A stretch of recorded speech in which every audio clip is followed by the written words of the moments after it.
quick, non-technical, more educational talk, but I'll get into kind of the back end of what I've been doing as well, so you can understand how I built it. And feel free to ask questions. Okay, so Flash is just another Lightning wallet. Why do we need another Lightning wallet? Well, this one's specifically trying to connect the Caribbean with borderless payments. As of right now, we have that. So let's talk about the obstacles that we have unique to the Caribbean that I'm trying to address. The first thing is that remittance is vital. Like in many places in developing nations, a lot of the families in Jamaica and other Caribbean islands, their income is made up of remittance along with their salary. So whether or not they can afford it, people are sending money home so people can actually afford to live. Once that money gets home, it's cash, it's kept in, cash is king. A lot of people have bank accounts in recent years, but they're not using them because they're not practical to use. In Jamaica, for example, it does cost money, a fee, to deposit money in your bank account. That's pretty ridiculous if you ask me, and that's only the beginning of the fees they charge you. And then they're very unreliable. The majority of things you want to do with a bank account in Jamaica, you have to go into the bank and join a line to do it. Very old school, paperwork intensive, and the most important thing is there are no APIs. There is no Cash App, there is no Venmo, there is no fintech in many of the Caribbean islands. So what we're solving is not just a digital native payment system for mobile apps, it's actually a fintech system that doesn't exist in many islands right now. And then lastly, once you have that cash and you can spend it, you also want to save some for the future. Well, savings is hard, it's actually impossible. The majority of currencies in the Caribbean are too volatile to save for the future. Jamaican currency, for example, lost 70% of its value in the last 20 years. If you're working in Jamaica, you can't really save with that. Sure, you can invest, but who's a professional trader? You're trying to have a full-time job, right? And then if you look up, if you Google Usain Bolt's savings in Jamaica, you'll find a little bit of information on how bad the banks are in terms of stealing your money as well. So we're trying to solve these problems, and these problems are not just unique to us. Like I said, other developing nations have been facing them and they've been solving them with Bitcoin. So we're doing the same thing. We're going to give borderless payments to the Caribbean. That's going to be leapfrogging the traditional system. We're going to give them digital cash. That's the same thing that they have as physical cash in their hands. Last mic here. You guys can hear me? No? Async payments is kind of solving that problem.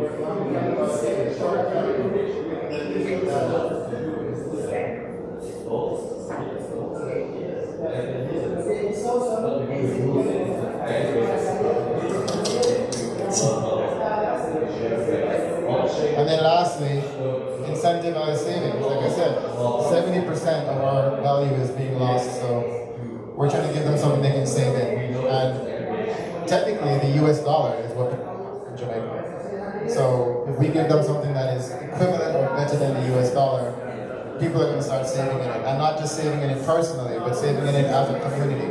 A lot of Jamaican culture uses things we call partner draw, or in African culture they call it susu, or other things in different cultures, and that's community-based saving. So you're saving with your auntie, your uncle, or your family members, or a bunch of friends put together and have a pot that they save in.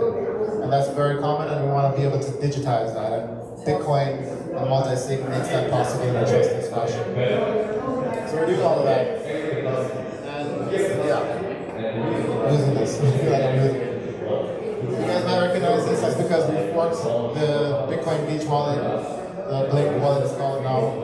Other forks have done this, like Bitcoin Jungle, Peru, Bitcoin Brazil, different ways. I think Bitcoin Jungle is probably the closest thing to what we've done because we forked the entire stack from top to bottom. And I'll stay here for a little bit so you can understand exactly what we did. We have a backend that's built on top of Kubernetes, just like Colloid. Yeah, check. Okay, now microphone stop.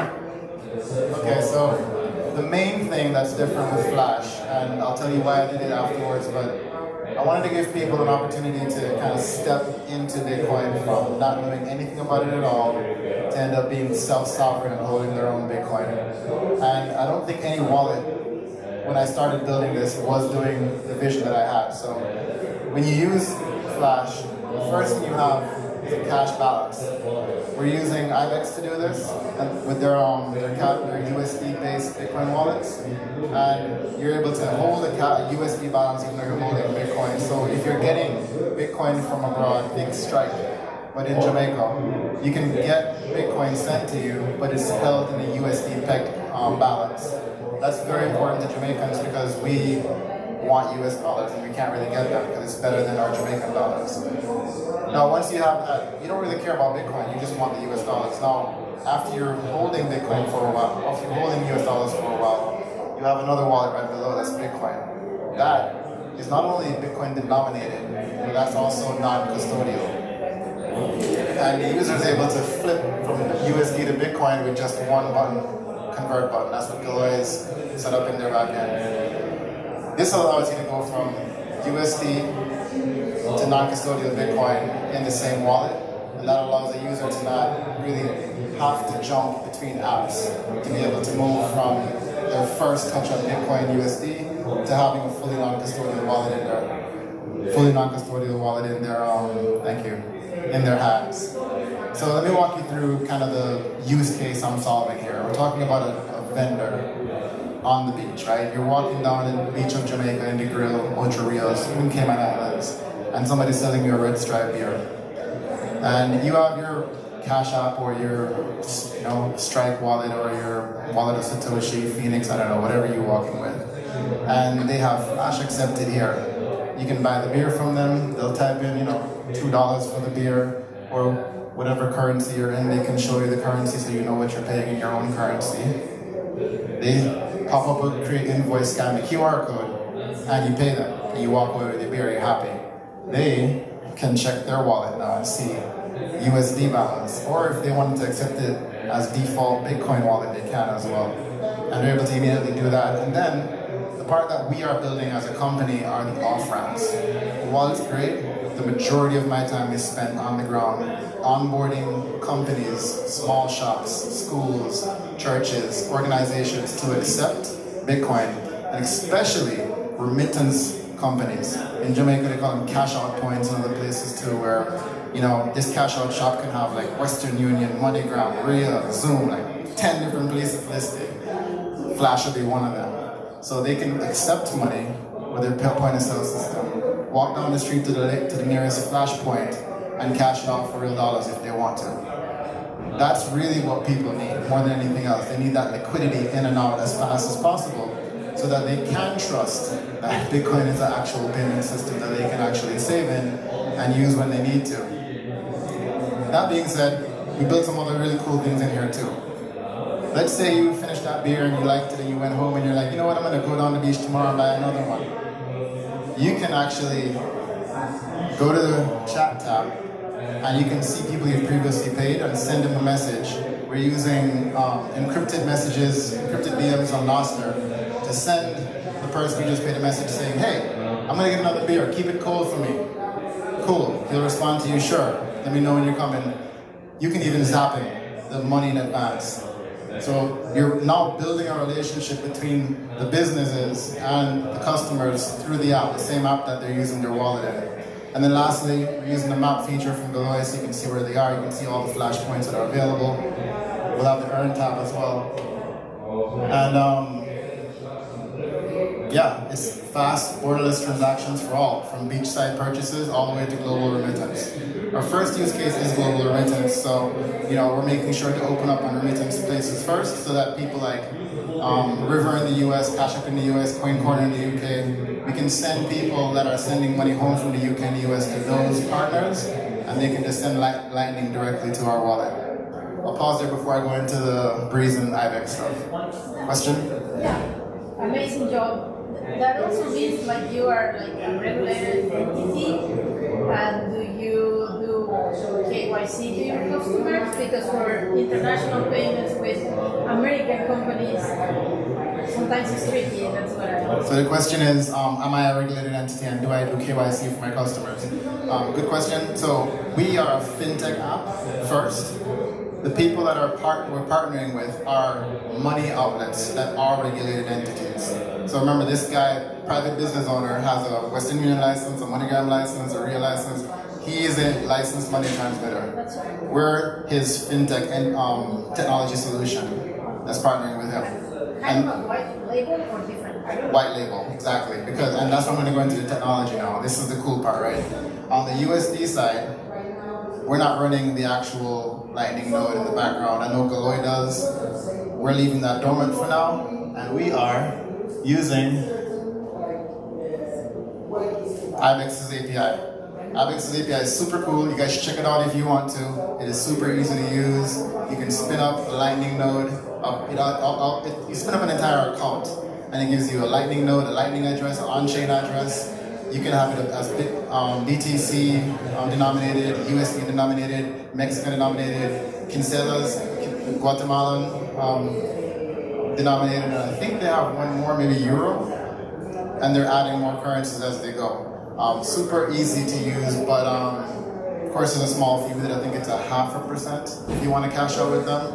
But if people are building custodial wallets and they want a lightweight way to start, I highly recommend IBEX. They started in El Salvador and they've been growing rapidly. We're using them as our USD solution. And then, and to your point, white label. So IBEX is fully licensed and El Salvador Bitcoin services company, and they have their own money transmitter licenses where they need them as well. I'm just okay. The other side of the coin is the Bitcoin wallet, right? This is the non-custodial side. And again, I didn't build Phoenix or something like that. I'm not that good. I'm a very bad coder, to be honest. But the Breeze SDK is super simple to set up. Like, you guys can also go through this. If you guys, most people in here are better than I am, they can go through this in a day or two. And you can set this up by getting an API key from Breeze. And the install is super easy. I use React Native, but they have multiple different languages and installs they can support. Right there, it was that simple. I just did an npm install in my library, set it up.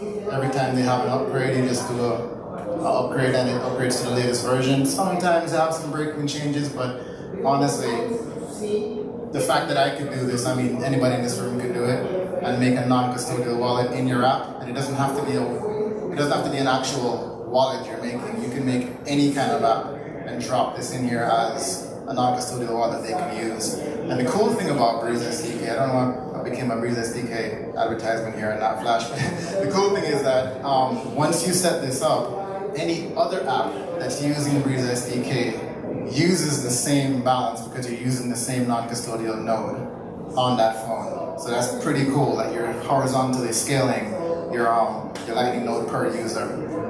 So I use that and I set it up, and it has everything. It has on-chain Lightning swaps, reverse swaps, sweeps if you want to sweep to a different wallet. The cool thing it has recently that Val mentioned in the async payment presentation is they have mobile notifications now. So if you're offline, you can still get payments. It's a little bit of a workaround. You can still have people send you a payment and you'll still receive it by using the mobile notification to spin up your phone in the back end / front end. And you get some messages saying that you've received the payment. So it's super cool. And they keep on building upon it, so I'm excited to see what they build next. So that's kind of the technical back-end part of it. I don't think there's anything else to talk about on this screen. Any questions before I move on? I was curious if that's stable stats from Galoy or maybe not. It is not. Stabilized balance? Good question. It is not. I ripped out all that stuff from Galoy. So Galoy usually has their own Lightning node here that is stable stats for USD, and they have your own Lightning node that's just straight up your own channel, custodial. I took all that out. And this is all replaced with GraphQL resolvers that are now APIs into IBEX. And this is now replaced on the front end only with React Native calls to the Breeze SDK. And this stores your key locally in the what's it called, encrypted key store. Yeah, we use one of those libraries to store it locally. But also in the settings, you can actually, reveal your key, write it down, and then restore it if you need to on a different device. So none of the Galloy backend stuff in terms of Bitcoin, Lightning, Bria, Fulcrum, none of that stuff is being used. We all replaced it with either the APIs for custodial Lightning or the libraries for non-custodial Bitcoin. Any other questions? Cool. Let's talk more about people and why this is important. Like I said before, we're trying to hit in real life people. A lot of the things that we build, I loved almost everything I've seen in the Bitcoin space, but a lot of it is geared towards cutting edge, developer focused, the latest of everything that could theoretically work in a perfect world, but in real life, there's things that we really need to just solve today. The average user just wants to be able to pay there, and the best way sometimes is a piece of paper with a QR code, right? So we're really going that level, that lo-fi level, to make sure that every store, every bar has the easiest way for people to walk in, pay, or get paid, and that's kind of our mission. We're also focused on the everyday person in terms of access. If you're a taxi driver, or if you're a farmer, or if you're anybody that works outside in Jamaica, the hot sun is in your face, dark mode is not really going to work for you. The lower resolution phones you have are usually not going to work with some apps that have small buttons or small text. We're really focused on making sure that anybody that's using this with any kind of phone, as long as it's not what we call a banger in Jamaica or a non-feature phone, you should be able to use Flash relatively easily. We have visual assist needs, we'll try to have as big buttons as possible, clear text as possible. And then the more important thing that I'm really excited about is audio commands. Like I said, a taxi driver could be driving and that taxi driver doesn't have time to type and look for your Lightning address and find the right amount to ask for and generate an invoice. He should be able to just say, generate an invoice for $10 and show you his screen, right? Or pay Bob $9 from my BTC account and press confirm. That's really what I want to build, and hopefully I can make this a standard. Everything we're doing is open source. Hopefully I can make this a standard that other people build on, or work with people to build this, because I think it's a very important thing for people who want to use Lightning on an everyday basis and not just in front of a computer or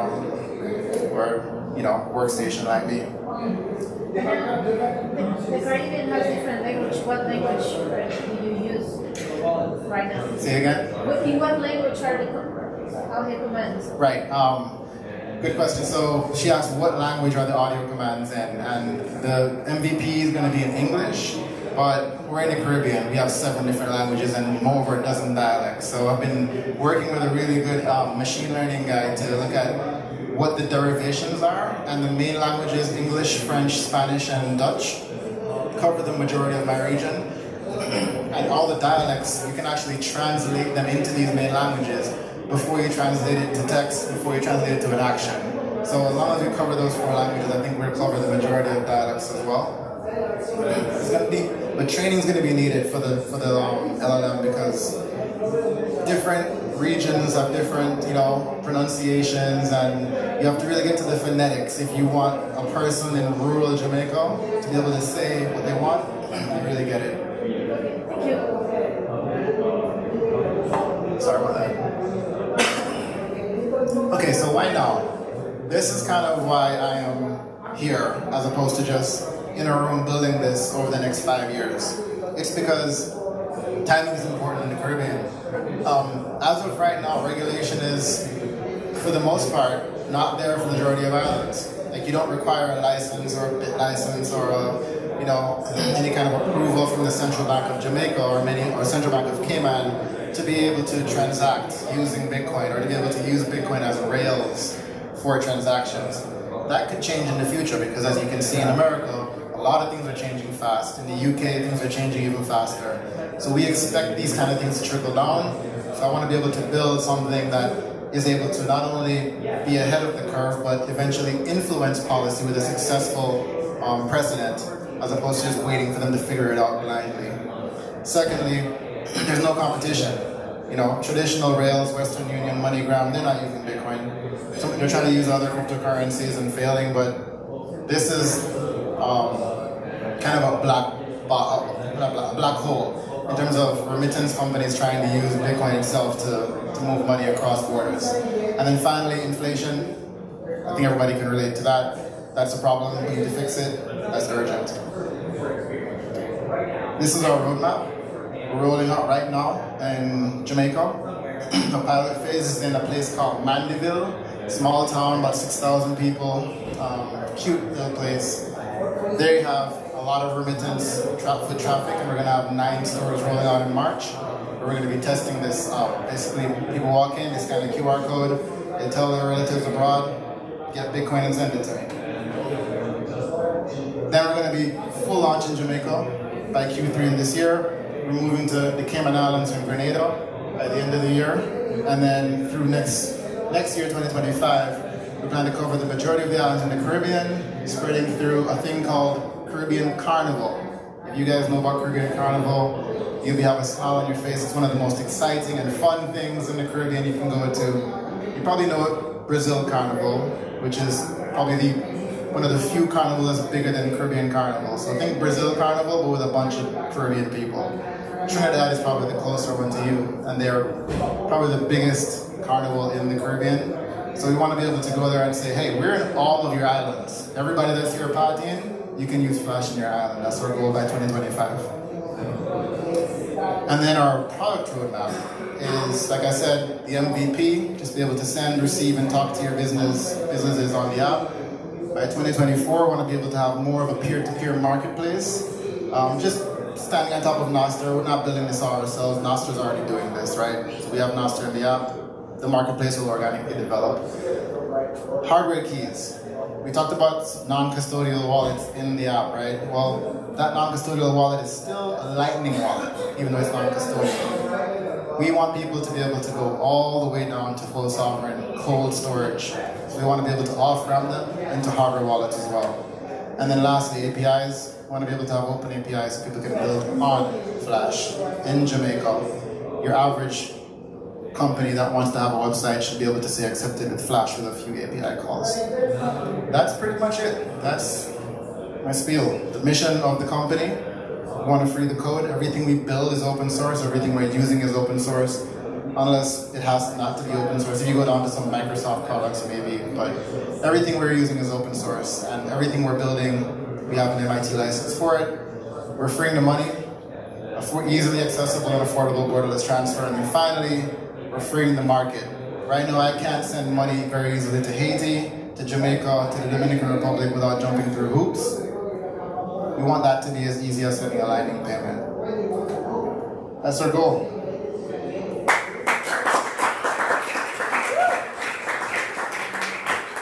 Questions?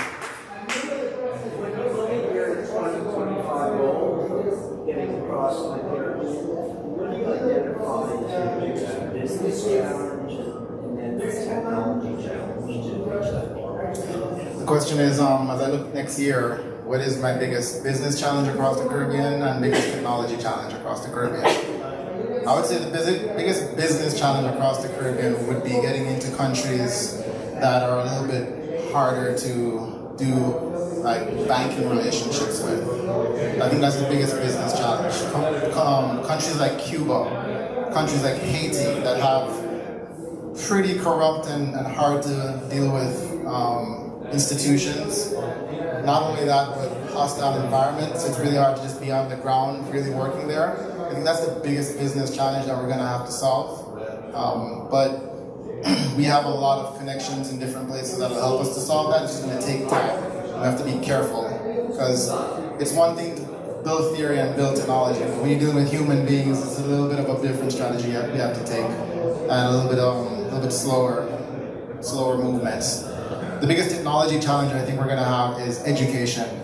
Like, people in Jamaica, in Cayman Islands, in Haiti, they have never used a fintech app before. So even having them understand how to download something and put their money on it is going to be a technology challenge that is going to take a lot of time to educate people with. Maybe that's not even technology as opposed to education, but yeah, the lack of not technical knowledge is going to be a bigger challenge than actually using the app. And that's going to take a lot of effort on our part to put more education in front of them before we expose them to this, because we don't want them to have a bad experience and then say, Bitcoin doesn't work, Lightning doesn't work, because we didn't show them how to use what everybody in the first world knows how to use already, like a Cash App or a Venmo or you know, something as simple as protecting your phone because you know you have money on it. A lot of people have a simple phone and they might not have a password on it because they're like, what do I have on here? Some pictures, some phone numbers. They're not used to having actual money on the phone that somebody can take from them and steal. So education is going to be a big thing there. And then finally, from my own developer perspective, I think the biggest technology challenge we're going to have is offline payments. A lot of islands and remote areas across the Caribbean don't have very good internet reception or Wi-Fi or even cell phone reception in many areas. And you want to be able to send payments.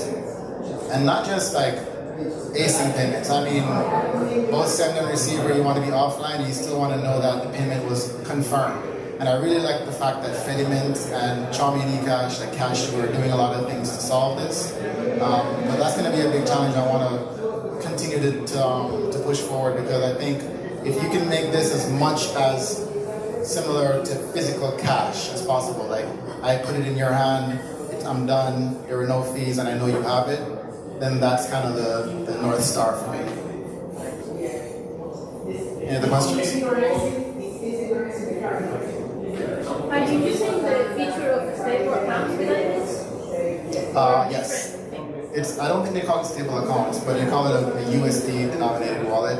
So they hold your Bitcoin, but then they hold an equal amount of US dollars in the back end to hedge it, I guess. In Spanish they call cuentas estables en dólares. Yeah. I guess I never heard how they call it in English. Stabilized USD, I guess. Yeah. Okay. Yeah, that's what we're using. And we'll be able to use more currencies as they roll out, because there's multiple currencies in the Caribbean. So. And well, it's not clear what part is non-custodial and what part is custodial. Like all the app is non-custodial, or it's like a mix. It's a mix. In my app, you mean Flash? Yeah, it's a mix. Yeah.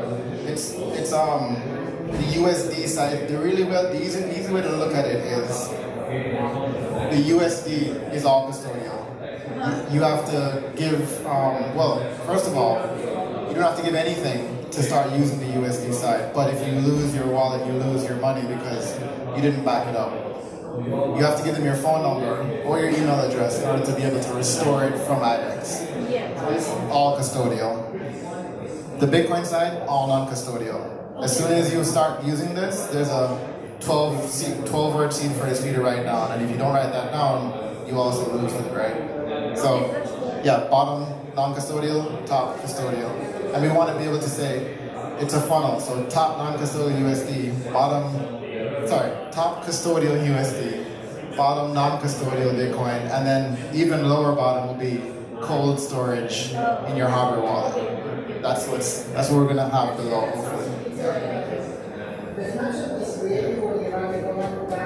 Questions? We're good? All right. Thank you guys. Thanks very much.